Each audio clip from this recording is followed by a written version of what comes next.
Namaskar, dear devotees and friends. This evening, this Wednesday evening, we'll be reading from the chapter 49, which is the Master at Kashipur. Master means Bhagavan Sri Ramakrishna. Now, let us begin with this stotra. Tavo kathamritam tapta jivanam kabibhiriritam kalmashapaham Sravana Mangalam Sri Madatatam Bhuvi Grinanti E Bhuri Rajanaha. Now, friends, we were reading the chapter 48 in the company of devotees at Shampukur. If you remember the Shampukur, this is also neighborhood in the Calcutta, in the North Calcutta, and from there is Sri Ramakrishna came to Kashipur. Not very far though, so from there he is coming. Master Moshe is giving that description. Wednesday, December 23, 1885. Master Moshe is recording and giving that on Friday, December 11, Sri Ramakrishna was moved to a beautiful house at Kashipur, a suburb of Calcutta. The house was situated in a garden covering about 5 acres of land and abounding in fruit trees and flowering plants. Here the final curtain fell on Master's life. So this is the place where Bhagavan Sri Ramakrishna, he stopped his, we can say, the human life and went back to his divine abode. But that is afterwards. Now, how he was behaving even at the last moment of his life. Master Moshe recorded it on the Wednesday, December 23rd, and he said that on the 11th, Sri Ramakrishna moved to that, 11th, 1885, December.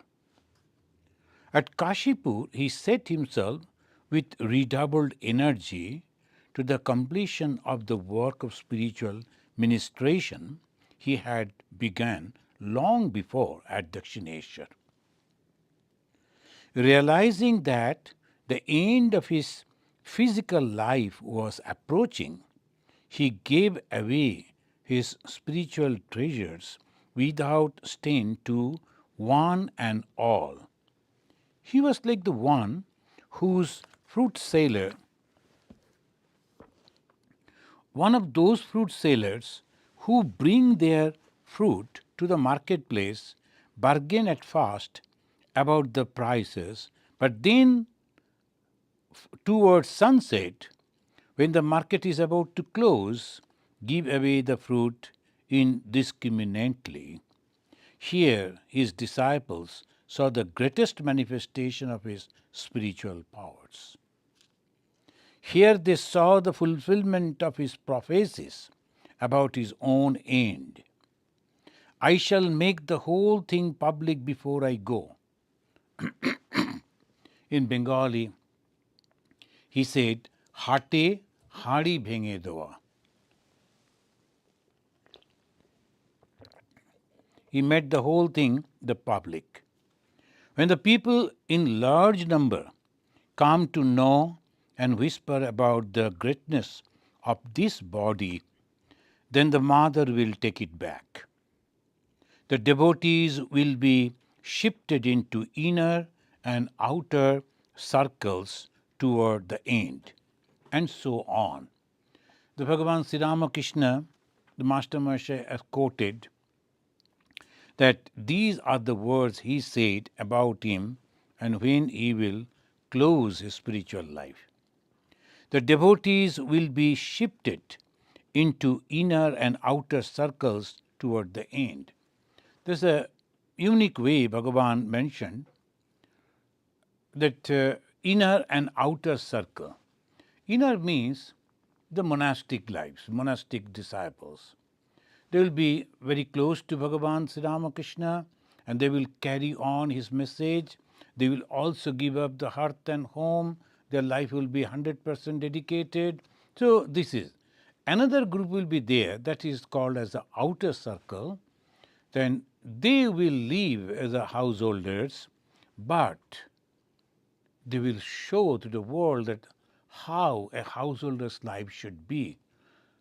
Almost like that they will be living in the ancient time as the Vedic rishis used to live. They are working in the world and earning money, raising the family, maintaining everything, but at the same time they will be wholeheartedly devoted to an ideology, that is Bhagavan Sri Ramakrishna. The main building at Kashipur had 2 stories, with 3 rooms below and 2 above. The master occupied the central hall of the upper story. A small room to the left was used at night by his attendants. To the right of the hall was an open balcony where Sri Ramakrishna sometimes sat or walked. On the ground floor, a hall just below the master's and a small room to the right of it were used by the devotees, and a small room to the extreme left was occupied by the Holy Mother, Ma Sharadamani Devi. In the garden compound were some outbuildings, 2 reservoirs, the pleasant walk.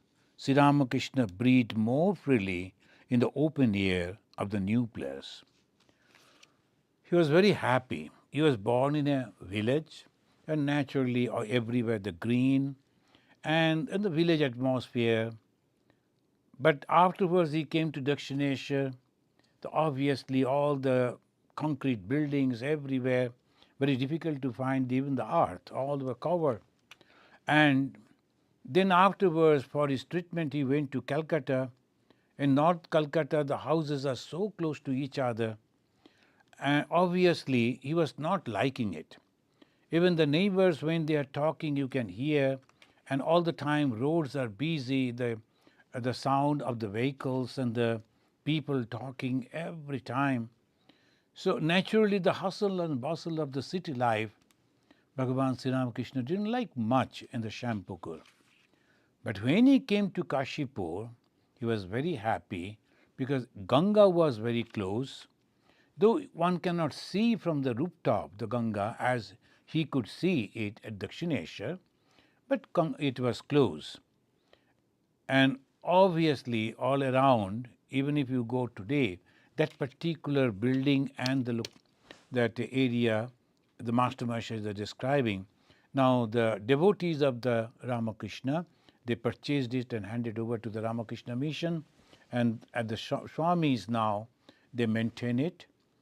And obviously as it is, when Sri Ramakrishna lived, if you go today, you will see the same thing.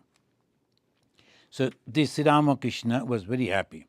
Almost all the devotees had gathered by this time. They had started coming to him in 1881. By the end of 1884, Sharat and Shashi had become known to the master, and since their college examinations in the middle of 1885, they had been visiting him almost daily.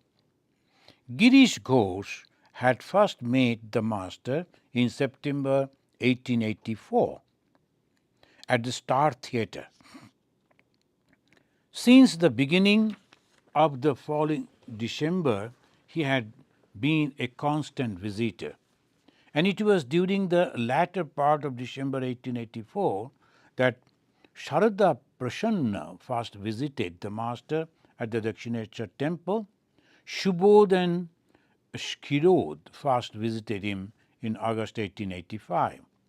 The young devotees had taken up their quarters at the garden house to tend Sri Ramakrishna.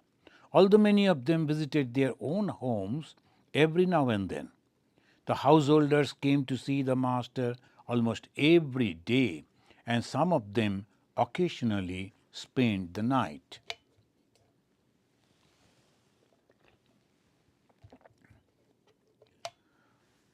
On the morning of December 23rd, Sri Ramakrishna gave unrestrained expression of his love for the devotees. He said to Niranjan, "You are my father. I shall sit on your lap." Touching Kalipado's chest, he said, "May your inner spirit be awakened." He stroked Kalipado's chin affectionately and said, "Whoever has sincerely called on God or performed his daily religious devotions will certainly come here." Friends, this is very, very important statement. He is not mentioning that only Hindus will come. He is not mentioning any other things but whoever. But the condition, sincerely called on God or performed his daily religious devotion will certainly come here. There are many people now we see all over the world. See, the Ramakrishna Mission is the only organization which is supported by the householder devotees, and they are not very rich. The middle class people, lower middle class people, poor people, this is the group constantly supporting this Bhagavan Sri Ramakrishna's work. Swami Vivekananda, he was a great scholar, so you know that he came, and because of him, all over the world people came to know about Sri Ramakrishna. This story all of you know. The Max Muller, the great Indologist, is a German by birth but is to live in the Great Britain. She wrote a beautiful book on Bhagavan Sri Ramakrishna. In the early days, great scholars started, all European scholars and savages. So they came and they learned and they started talking about Sri Ramakrishna. So it became so known, the Sri Ramakrishna became so popular all over the world. Without the help of any government or any business houses. Usually, you will find that some of the personalities suddenly becoming very popular, and if you inquire, you will find that at the back of it, rich peoples are there. They are funding. So it is. But the Ramakrishna Mission, only a handful in the beginning, only 16 disciples of Bhagavan Sri Ramakrishna, and they were headed by Swami Vivekananda. He was alone in the beginning. Afterwards, few of them they came, and they were giving the idea of Sri Ramakrishna and Vedanta and Hinduism in the Europe and America. But after that, slowly, educated young boys, they started coming. Almost all in Calcutta University, Dhaka University, Madras University, that came up in 1850-54. So from there, the educated boys, they started coming. Also the ladies, the girls, they also started coming. They started a separate organization. Now all over the world, and majority of the people who are talking now about the peace through religion are quoting Sri Ramakrishna. Sometimes they are acknowledging, sometimes they are not, but this is the same idea. But this is the avatar. It doesn't matter whether they are acknowledging it or not. It's the idea that they are taking. What is that idea? This, whoever has sincerely called on God, sincerely called on God, whether I know God or not, it doesn't matter, because God knows me. That is exactly what I always tell our devotees. I do not know God, but God knows me well. So I have to pray to God in this way. I do not know you, but I love you. I heard about you, and I like you and love you. But you are the one who know me, and you know what is good for me. So please guide me so that I can develop my spiritual life. And what is the spiritual life? To become God Himself, herself. That is the fulfillment of spiritual life. I am going to the temple, going to the churches, synagogues, or it doesn't matter. But that helps, of course, that helps. But main is I have to transform myself. How? By imbibing the divine qualities. And those divine qualities, many a times Lord Jesus also mentioned, forgive your neighbor, your brother, because you have been forgiven by the Father of heaven. So you are getting that, so you also should practice that, like this. So many, almost all religion, everywhere we learn this. But this was the embodiment of all that was Sri Ramakrishna. That is the uniqueness. Whoever has sincerely called on God. So this is a thing that we must keep in our mind. And what is the sincerity? It is not that when we are in trouble we are calling on God. No.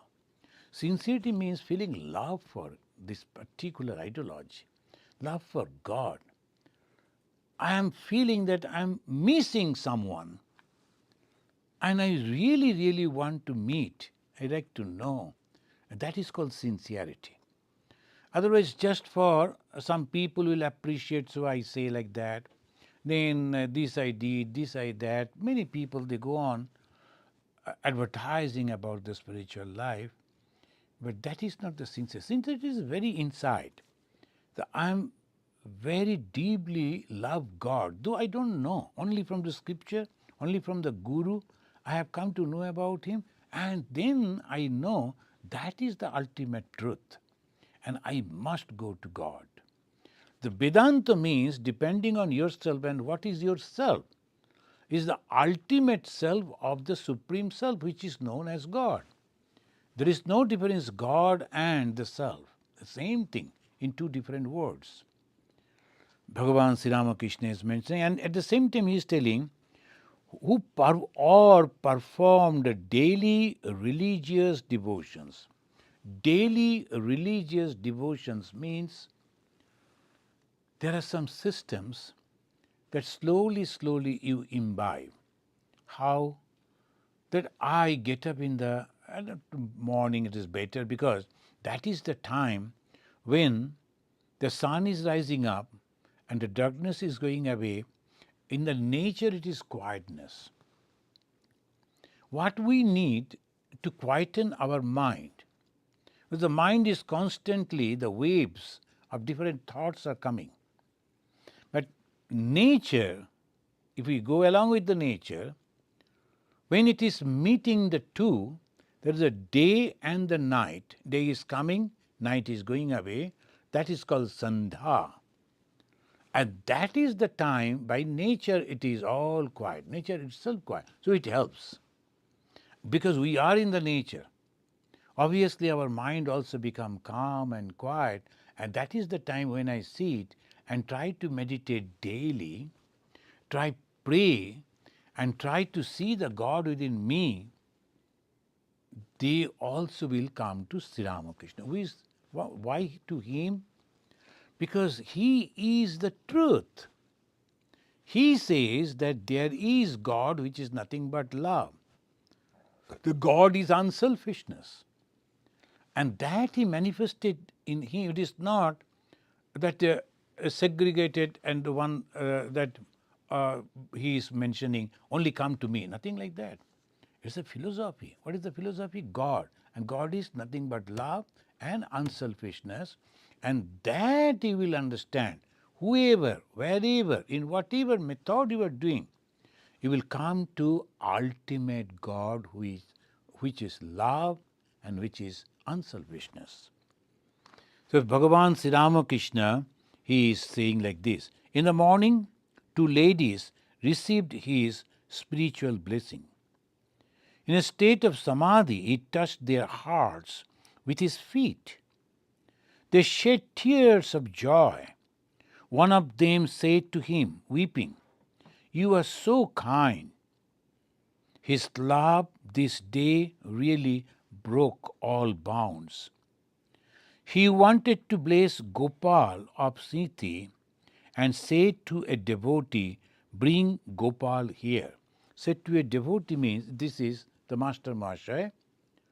So we should not, particularly the Europeans and Americans, the master means the teacher or the spiritual teacher.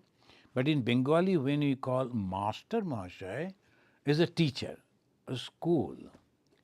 Is a teaching in the school and college like that, so the master. So that's why I always mention Sri Ramakrishna. Though it is mentioned in the gospel, master, but it is better to mention, otherwise we may mix up. Bring Gopal here. See, he told to that Master Mahashaya, who was writing. And again, we find those who are very sincere, God Himself is calling them. He is sending the messengers to come to Him. This is the hope. If we are sincere, but sometimes after praying to God for a few days, we become restless. Oh, nothing is happening to me. What will happen? Obviously, you have to have a long patience. Life after life, we have accumulated so many things in our mind. And if we expect that within a few days and few months and few years, everything will be all right and I will realize God, no, you cannot expect in that way. You have to have a sincere devotion, prayer, practice, and patience, patience, and patience. Someday God will call me. Someday I am going to be successful. I do not mind when He will call. I will be waiting for His call. But I know the call will come. I know the door will open. I know that I am going to be blessed. This is the faith, and go on practicing regularly in a simple thing that you have learned from your Guru. So that is why he said, perform his daily religious devotion, regularly with devotion. Call will come. Bring Gopal here. 2-3 lines when you are reading, we get all these hints, as they call it, reading in between lines. The meaning is, he said that those who are sincere will come here. Then the next line is, he is asking one of his disciple devotee, please bring Gopal of Siti. Siti is very close to that place where Sri Ramakrishna was living in the Kashipur. So go and bring him a few blocks away from there. That means this Gopal must be a very sincere devotee, and the God is sending the messenger, sending the call to bring him there. We will also get the same type of messengers, same type of call. We have to wait and make ourselves purified. And purity is nothing but unselfishness. Purity is nothing but love. We always talk about purity without knowing the true meaning of purity. Purity doesn't mean going and bathing in the holy water. That helps. Just for satisfaction, it doesn't matter if you are not going to holy water. But if you have that love and unselfishness, that is the purity. So we have to develop that. The more you are developing that, love for others, how it will have, you are reducing our ego. The moment we are reducing our ego and obviously increasing our love for others, we don't know them. Whether they like me or not, it also we don't know. It doesn't matter at all. They are human beings. They are beings. They need something for their own happiness. I will give that. If I am having, I must give. That is called love. The call will come. It was evening. Sri Ramakrishna was absorbed in contemplation of the Mother of the universe. After a while, he began to talk very softly with some of the devotees. Kali, Chunilal, Aim, Nabagopal, Shashi, Niranjan, and a few others were present. Master Masha is writing the names. When this book was published, all of them, they were alive. So obviously, whatever he has written Each and every word is true because those people, they also saw, they read, they heard, and they never protested because they were present. Everything of this book, of the Gospel of Sri Ramakrishna, the Kathamrita, and that's why it is so historical, so important. Sri Ramakrishna to M. Buy a spool for me. What will it cost? Master Maharshaya. Between 2 and 3 rupees. Sri Ramakrishna. If a small wooden seat cost only 12 annas, why should you have to pay so much for a stool? He is not, because the devotees, they are earning, and when they are earning, so much of labor they are giving, then they are earning some money. So this is the thing that we should learn, the monastics. And some of the dedicated people who are not earning but getting the support from the devotees must learn that for us, as less as possible we should spend. So that is the why Sri Ramakrishna is mentioned. If it a little wooden something is necessary just to sit over there, why you have to spend so much of money? Master Moshe wanted to help serve him properly. Perhaps it won't cost so much easily. If he says that it's 2 or 3, Sri Ramakrishna won't allow him to purchase. No, it won't cost too much. That is also another way that devotees, they like to give the best comfort to their teacher, to their God. So obviously they don't mind spending, thinking that he or she will be comfortable. But in the other way, that person for whom they are spending must be very, very careful. Sometimes the young monastics, they do not understand this. When we just joined in our order brahmacharyas and the novices, our seniors, they always used to say that be very, very careful. As minimum as possible, you should take from this order. When we are juniors, particularly in India, you don't get any money from the devotees. You are not supposed to receive. So it comes from the organization. And how the organization is getting? From the donation. It's devotees' money again. So they used to say, minimum thing you should take.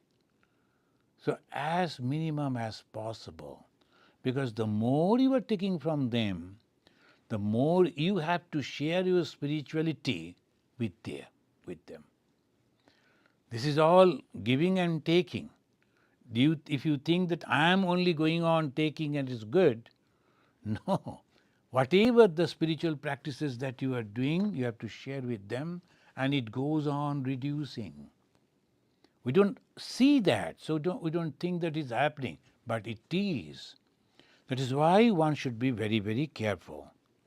If a small wooden seat like that, he said, then tomorrow is Thursday. The latter part of the afternoon is inauspicious. Can't you come before 3 o'clock? So that is some idea, and particularly in Hinduism, I don't know other faiths, but of course in some of these things are there also.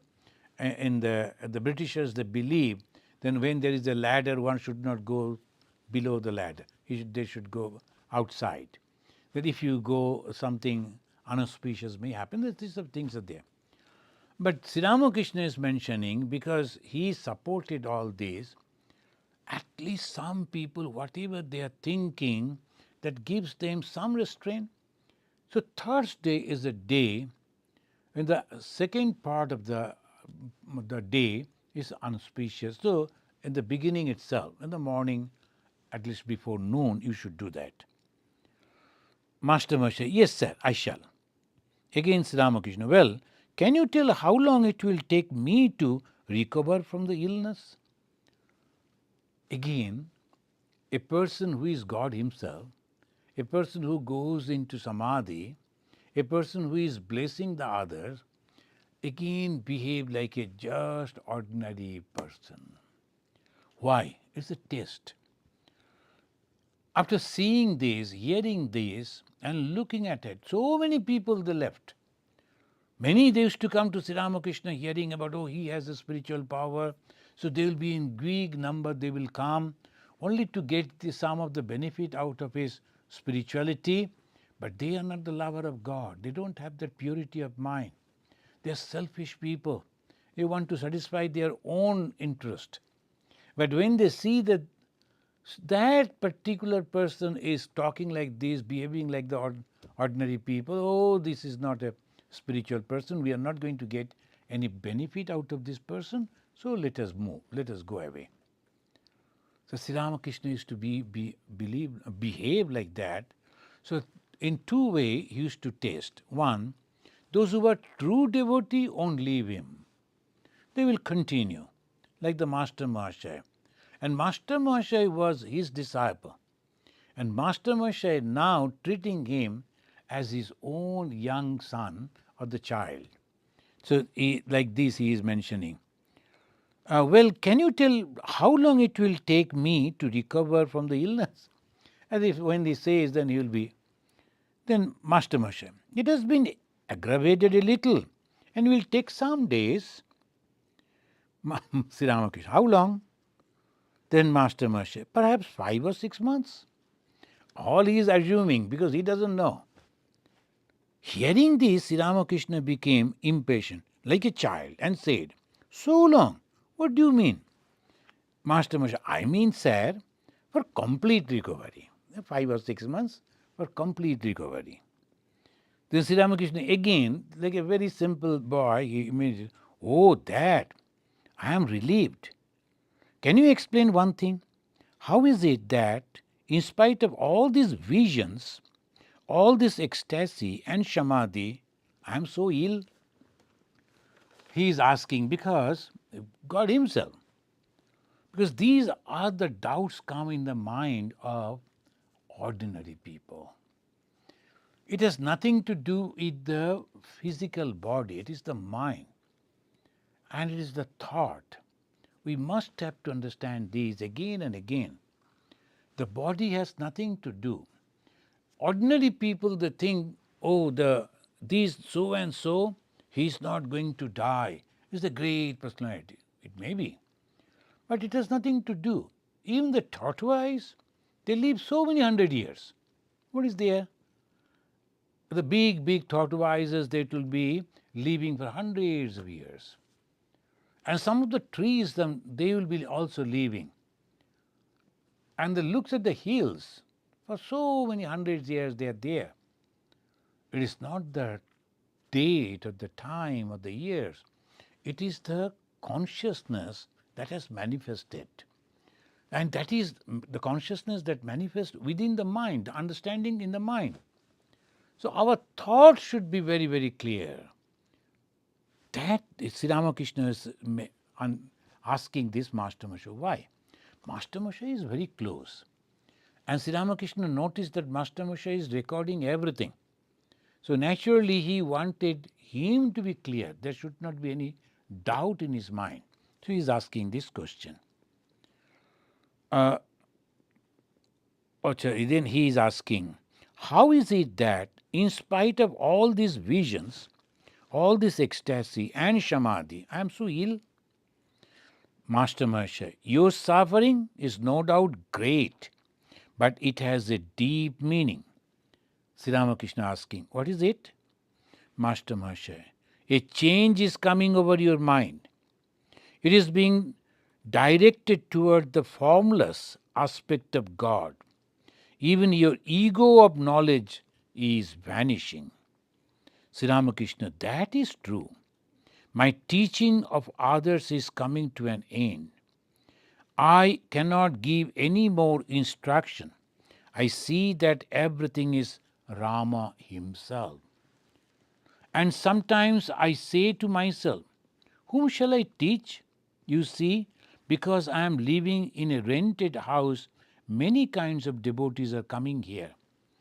I hope I shall not have to put up a signboard like Shashodhar or Krishna Prasanna Shen announcing my lectures. He is mentioning Shashodhar and Krishna Prasanna were two well-known Hindu preachers, contemporaries of Sri Ramakrishna. Now they used to have the signboard in their houses. Here lives this person who is a great speaker. So they'll be all the time. So, so Sri Ramakrishna is mentioning, no, I need not to mention like that. So this is the teaching that every one of us should learn. If we are genuinely devotee of Sri Ramakrishna, I mean God, if you are genuinely devotee of God, I am the devotee of Sri Ramakrishna. The many others, they have their own chosen idols, their gods. But if you are truly God lover, you should not go for all this advertisement. So he is mentioning that master and aim laughed. Even in that condition when he is so much suffering, he is having this type of laugh. Then Master Moshe is saying, there is yet another purpose in this illness. It is the final shifting of disciples. The devotees have achieved in these few days that what they could not have realized by 5 years tapasya. Their love and devotion is growing by leaps and bounds. You notice that how Master Moshe very carefully noticed it. And that is why Sri Ramakrishna all the time asking him to say something so that Sri Ramakrishna can understand how much he has understood. The grasping power, that differs. Many people, they don't understand. So they will be hearing something, saying something, describing in a different way, and like this. It depends on the intellect, and of course, intellect becomes particularly spiritual thing. If you are going on practicing spirituality, meditation and japa and prayer, then the intellect becomes sharpened. Many people are there who are very good in mathematics and scientific knowledges and all that. But when you talk about the spiritual life, they are completely ignorant. They don't know how to behave like that. So this is therefore it is another purpose he mentioned. Masters, Bhagavan Sri Ramakrishna said, that may be true. But Niranjan went back home.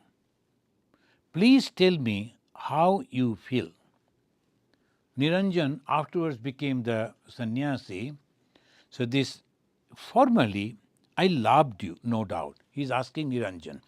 So Niranjan came, Niranjan stayed. Bhagavan Sri Ramakrishna understood that he will become a sannyasi, but he went back home. So why he went back home? He is trying to hear from himself. Formerly, I loved you, no doubt, but now it is impossible for me to live without you. The love for the ideology, Bhagavan Sri Ramakrishna, he has become the embodiment even while living for these young people. Swami Niranjanananda, there is a very famous name in the Ramakrishna order, one of the direct disciples of Sri Ramakrishna. So he was physically very strong, and he used to practice one type of a planchette. In those days it was very popular, thinking of the departed soul, and if a person, the mind is very strong, they will be meditating on that particular departed person, and he will appear through him, giving many answers. People were curious to know different things, all that. Nowadays, you ask AI, everything you will get. No, you need not to bother about planchette and all that. Now, here, when we find the master is noticing this boy going back home, so what is the reason? Is he not liking this place? He wanted to hear from him. The master Moshe, one day I found out how great these young men were. Sri Ramakrishna, where? Master Moshe said, one day I stood in a corner of the house at Shampukur and watched the devotees. I clearly saw that every one of them had made his way here through almost insurmountable obstacles and given himself over to your service. As Sri Ramakrishna listened to these words, he became abstracted. She was silent a few moments. Perhaps he went into samadhi. Master Moshe was very close to Sri Ramakrishna, and he used to give the report to Sri Ramakrishna about the devotees.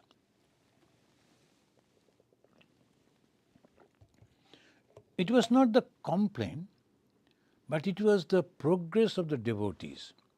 The different devotees, and you have to keep in mind that that was the time when India was ruled by the Britishers.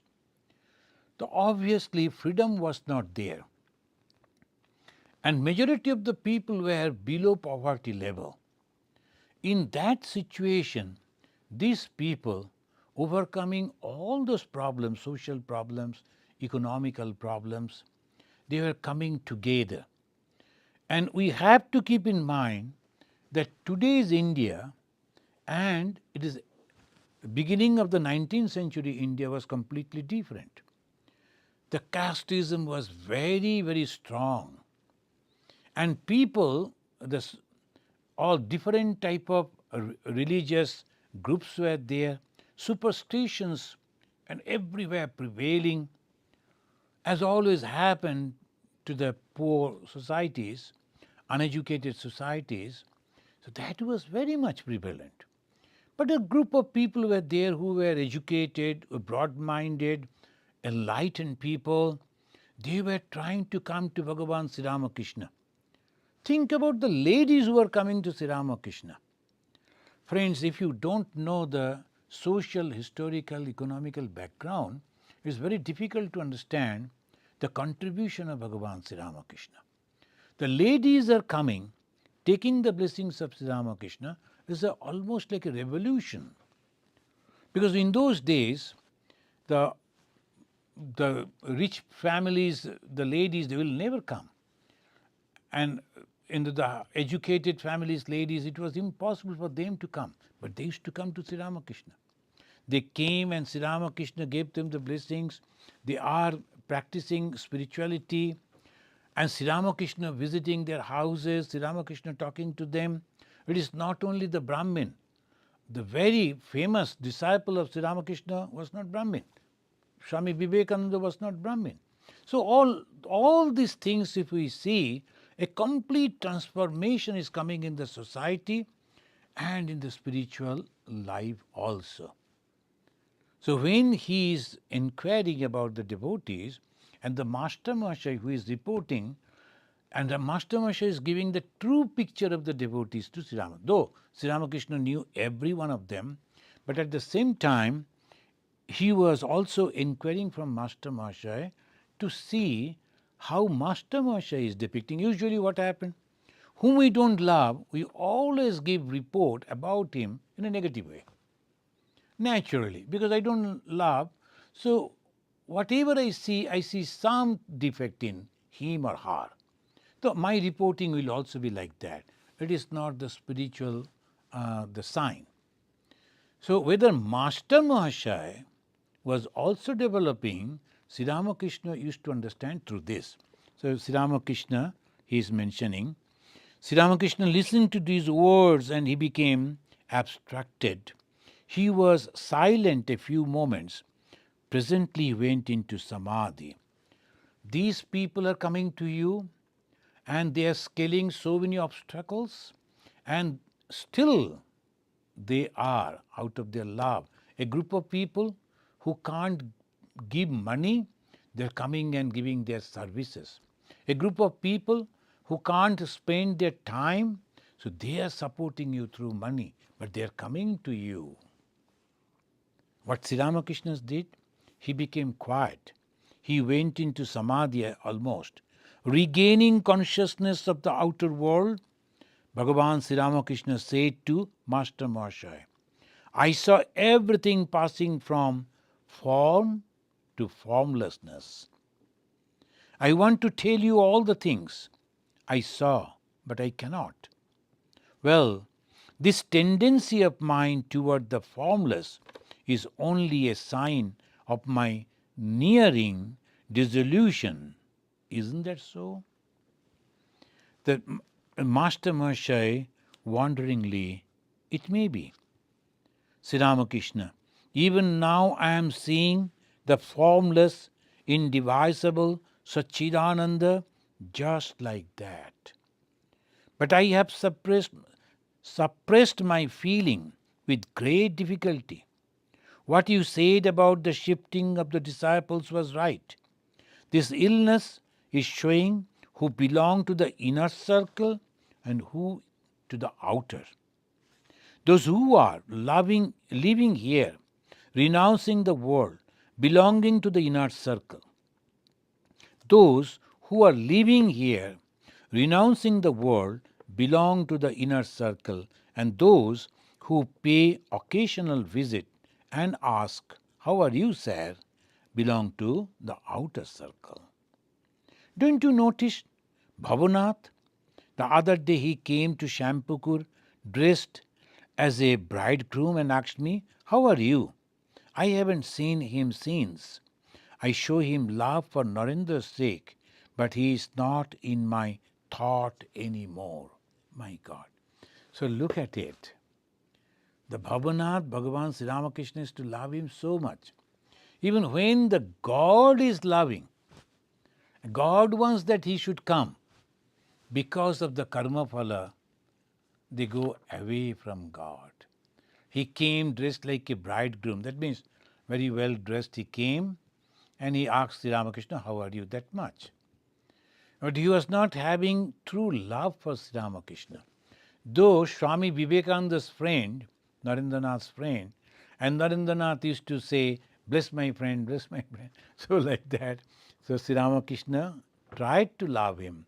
See, this is the unfortunate thing it happened. Even today you will find some of the devotees, they are coming, they won't like this environment. But those who are coming along with them, maybe one or two of them, they will start coming frequently, they will start loving this, because this is a purity where there is no external thing. The other day, when I was coming back from Ottawa, the capital of Canada, I stopped in a place because our Swamiji over there, he asked me to take the lunch in a devotee's house. They were having some celebration there, a great puja, so many people they came. They are not the followers of Ramakrishna Mission, they don't take the name of Sri Ramakrishna, but the other groups, they were telling we have so many temples. I was talking about the temple of Sri Ramakrishna, that we have so many temples here. I told that must be, of course, temples are there.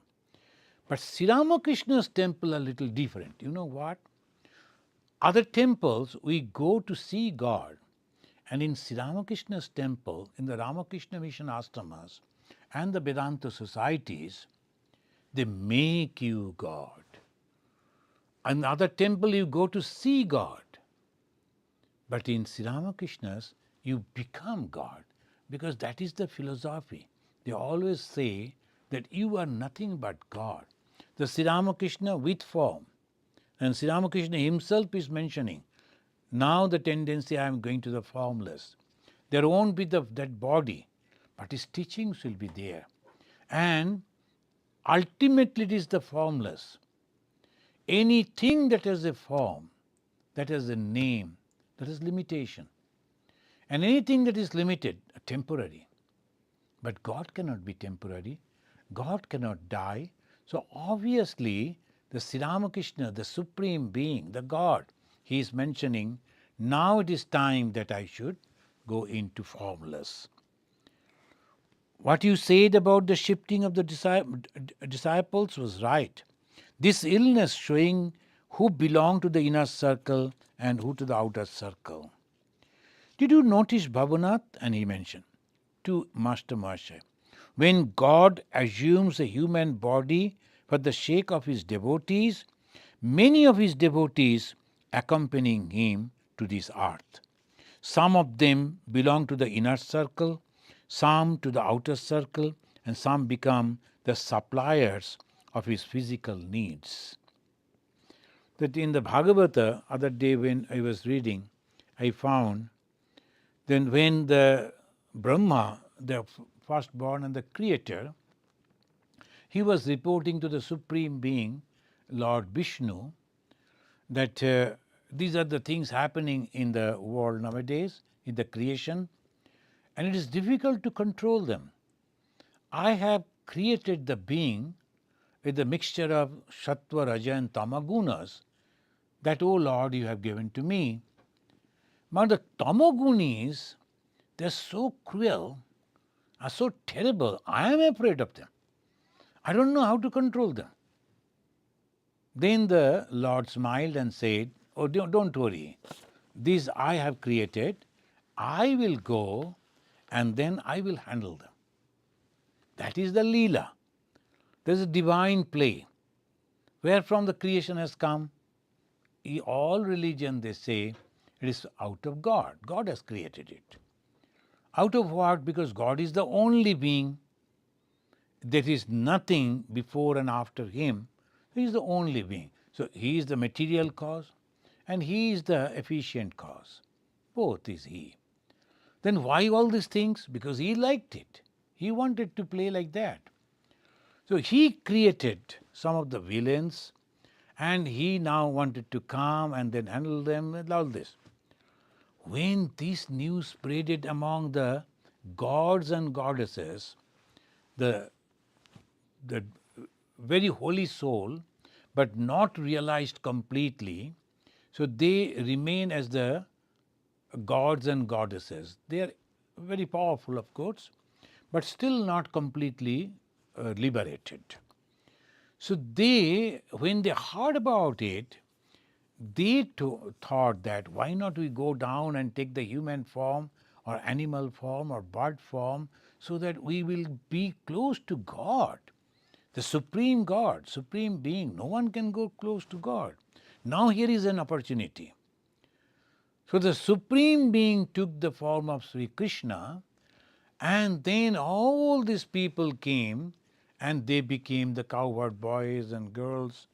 Some of them became cows so that they get the touch of the Supreme Being, and they became birds. They used to come close to the Lord. We see, oh, he was, he is this, is that. But actually it's nothing, all the drama. So this universe is just like that. If we understand this, this is the path of knowledge.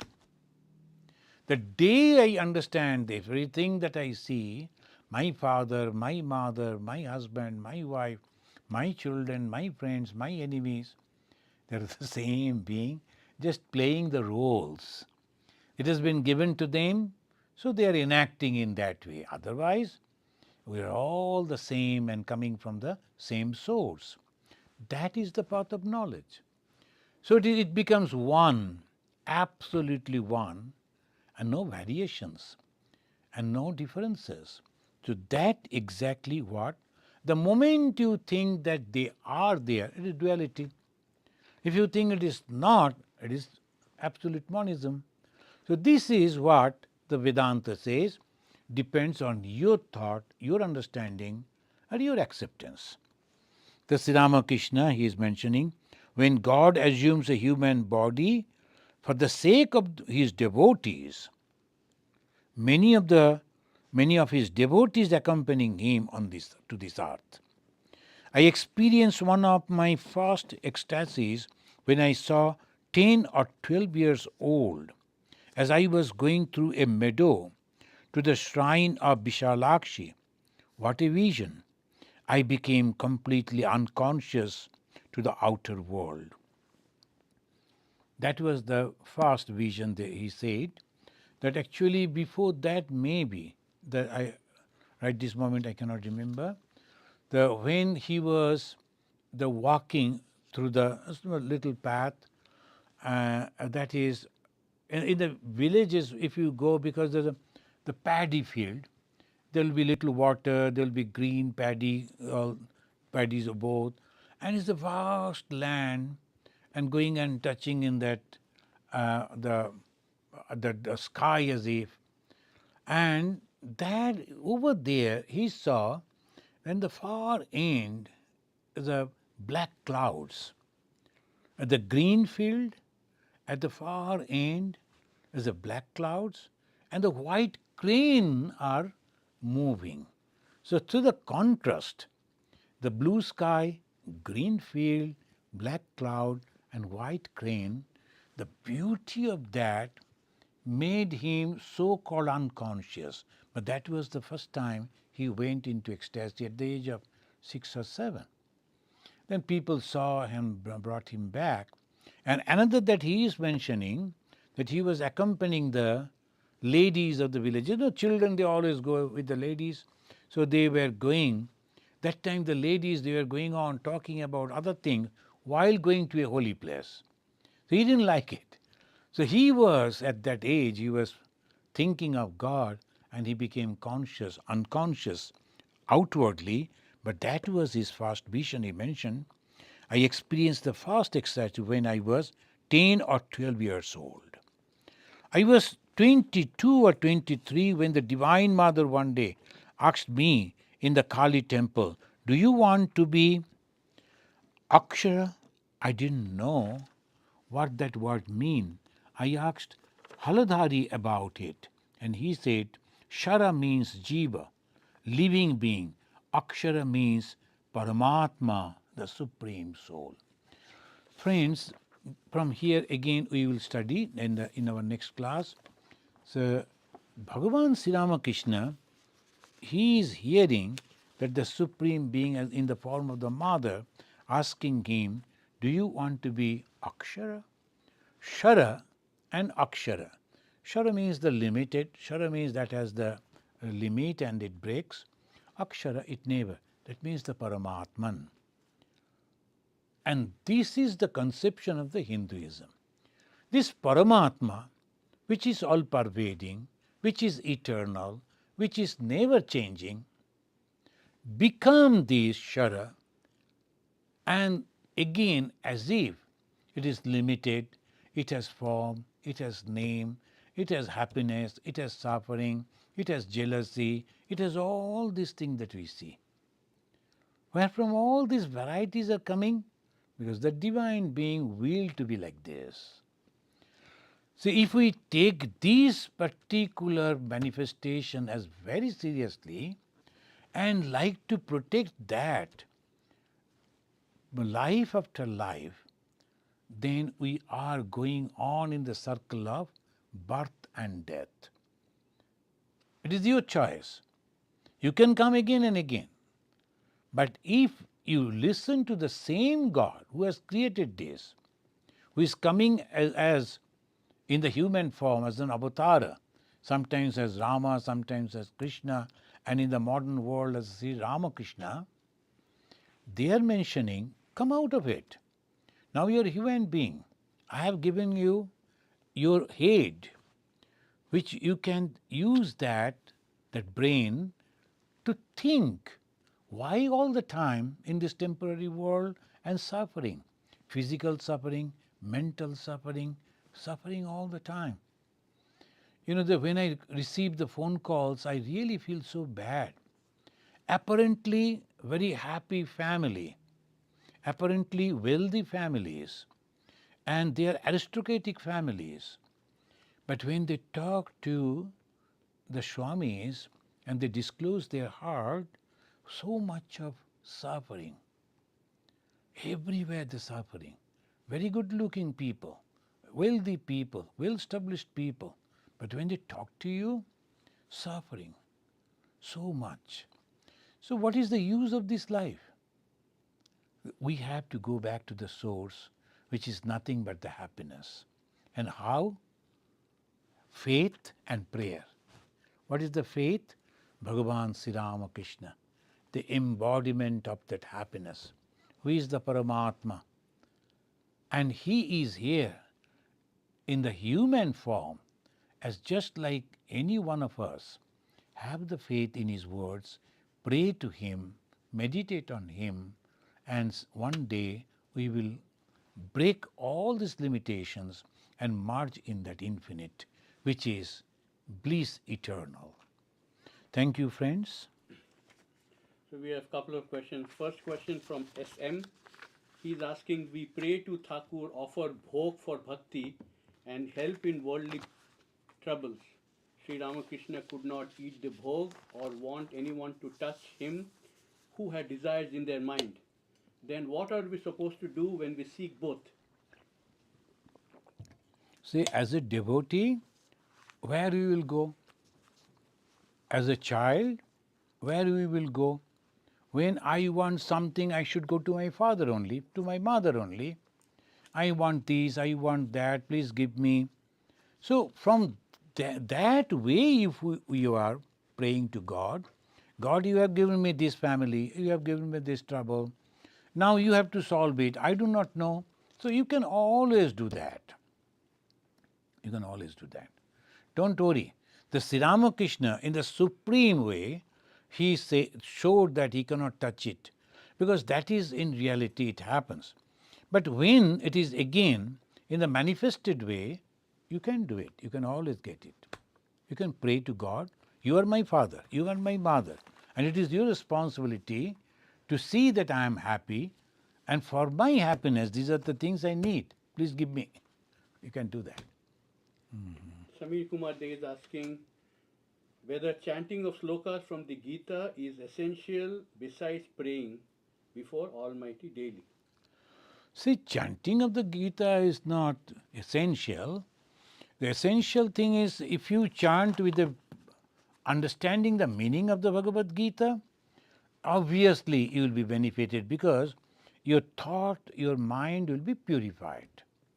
So when you are depressed, you are thinking what will happen to me, then you chanted or heard the Bhagavad Gita, and the Bhagavan is asking the Arjuna, a personality like Arjuna, the hero, he is asking, Klaibyam masmagamo partha, Shudram te upapadyate, Shudram hridayo durballam, taktottishta parantapa.